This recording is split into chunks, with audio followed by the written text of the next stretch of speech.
ಮಡಿಕೇರಿ ತಾಲೂಕು ಕನ್ನಡ ಸಾಹಿತ್ಯ ಪರಿಷತ್ತು ಮತ್ತು ಗೌಡ ಮಹಿಳಾ ಒಕ್ಕೂಟ ಚೇರಂಬಾಣೆ ಇವರ ಸಹಯೋಗದಲ್ಲಿ ಮಂಗಳವಾರ ಕಾರುಗುಂದ ಗೌಡ ಸಮಾಜದಲ್ಲಿ 112ನೇ ಕನ್ನಡ ಸಾಹಿತ್ಯ ಪರಿಷತ್ನ ಸಂಸ್ಥಾಪನಾ ದಿನವನ್ನು ಅರ್ಥಪೂರ್ಣವಾಗಿ ಆಚರಣೆ ಮಾಡಲಾಯಿತು. ಮಡಿಕೇರಿ ತಾಲೂಕು ಕನ್ನಡ ಸಾಹಿತ್ಯ ಪರಿಷತ್ನ ಅಧ್ಯಕ್ಷರಾದ ಕಡ್ಲೇರ ತುಳಸಿ ಮೋಹನ್ ಅವರ ಅಧ್ಯಕ್ಷತೆಯಲ್ಲಿ ಏರ್ಪಡಿಸಿದ್ದ ಕಾರ್ಯಕ್ರಮವನ್ನು ಕಾರುಗುಂದ ಗೌಡ ಸಮಾಜದ ಅಧ್ಯಕ್ಷರಾದ ಕೊಡಪಾಲು ಗಣಪತಿ ಅವರು ಉದ್ಘಾಟಿಸಿದರು. ನಿವೃತ್ತ ಪ್ರಾಂಶುಪಾಲರಾದ ಆನೇರ ಜಾನಕಿ ಮೋಹನ್ ಅವರು ಸಂಸ್ಥಾಪನಾ ದಿನದ ಕುರಿತು ಉಪನ್ಯಾಸ ನೀಡಿ ಕನ್ನಡ ಸಾಹಿತ್ಯ ಪರಿಷತ್ನ ಸದಸ್ಯತ್ವದ ಪ್ರಯೋಜನಗಳ ಬಗ್ಗೆ ವಿವರಿಸಿದರು.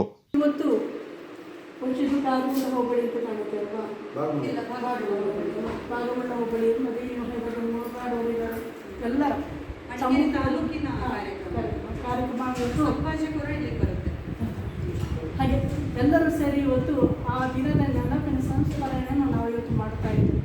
ಈ ದಿನದ ಅಂದರೆ 1915ರಲ್ಲಿ ಸ್ಥಾಪನೆಯಾಗಿರುವಂಥ ಕನ್ನಡ ಸಾಹಿತ್ಯ ಪರಿಷತ್ನ ಸವಿ ನೆನಪಿಗಾಗಿ ನಿಮಗೆ ನಾನು ಶುಭಕಾಮನೆಗಳನ್ನು ಅರ್ಪಿಸ್ತಾ ಇದ್ದೇನೆ. ಎಲ್ಲ ಜಿಲ್ಲೆಗಳಲ್ಲಿ ಸಾಹಿತ್ಯ ಸಮ್ಮೇಳನಗಳನ್ನು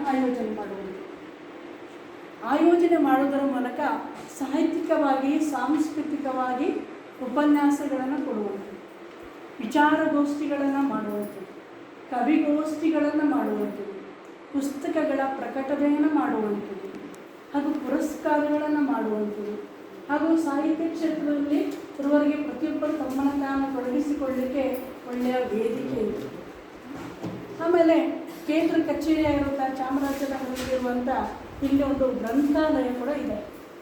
ಈ ಗ್ರಂಥಾಲಯದಲ್ಲಿ ಬಹುಶಃ ಯಾರಿಗೂ ಕೂಡ ಗೊತ್ತಿಲ್ಲ ಅಂತ ಕಾಣುತ್ತೆ, ಇಲ್ಲಿ ಖ್ಯಾತ ಬರಹಗಾರರ ಹಳೆಯ ಪುಸ್ತಕಗಳು ನಿಮಗೆ ಎಲ್ಲಿಯೂ ಲಭ್ಯ ಇರಲಿರುವಂಥ ಪುಸ್ತಕ ನೀವು ಅಲ್ಲಿ ಹೋಗಿ ತಡಕಾಡಿ ನಿಮ್ಗೆ ಖಂಡಿತ ಸಿಗುತ್ತೆ. ಆಮೇಲೆ ಸಂಶೋಧನಾ ಪ್ರಬಂಧಗಳು ನಿಮಗೇನಾದರೂ ನನಗೆ ರೆಫರೆನ್ಸ್ ಆಧಾರ ಗ್ರಂಥವಾಗಿ ಬೇಕು ಅಂತ ಹೇಳಿ ಹುಡುಕಾಡಿದರೆ ನಿಮ್ಗೆ ಎಲ್ಲಿ ಸಿಗಿದ್ರು ಕೂಡ ಅಲ್ಲಿ ನಿಮಗೆ ಸಿಗುವಂಥದ್ದು. ಆಮೇಲೆ ಖ್ಯಾತ ಸಾಹಿತಿಗಳ ಕೈಯ ಬರ ಅತಿಥಿಗಳಾಗಿ ಕನ್ನಡ ಸಾಹಿತ್ಯ ಪರಿಷತ್ನ ಅಧ್ಯಕ್ಷರಾದ ಈರಮಂಡ ಹರಣಿ ವಿಜಯ್, ಕಾರುಗುಂದ ಗೌಡ ಯುವ ವೇದಿಕೆಯ ಅಧ್ಯಕ್ಷರಾದ ಪ್ರದೀಪ್ ಪಾರೆಮಜಲು, ಬೈಮನ ಜ್ಯೋತಿ ತಿಮ್ಮಯ್ಯ ಸೇರಿದಂತೆ ಪರಿಷತ್ತಿನ ಪದಾಧಿಕಾರಿಗಳು, ಒಕ್ಕೂಟದ ಪದಾಧಿಕಾರಿಗಳು, ಕನ್ನಡ ಅಭಿಮಾನಿಗಳು ಕಾರ್ಯಕ್ರಮದಲ್ಲಿ ಪಾಲ್ಗೊಂಡಿದ್ದರು.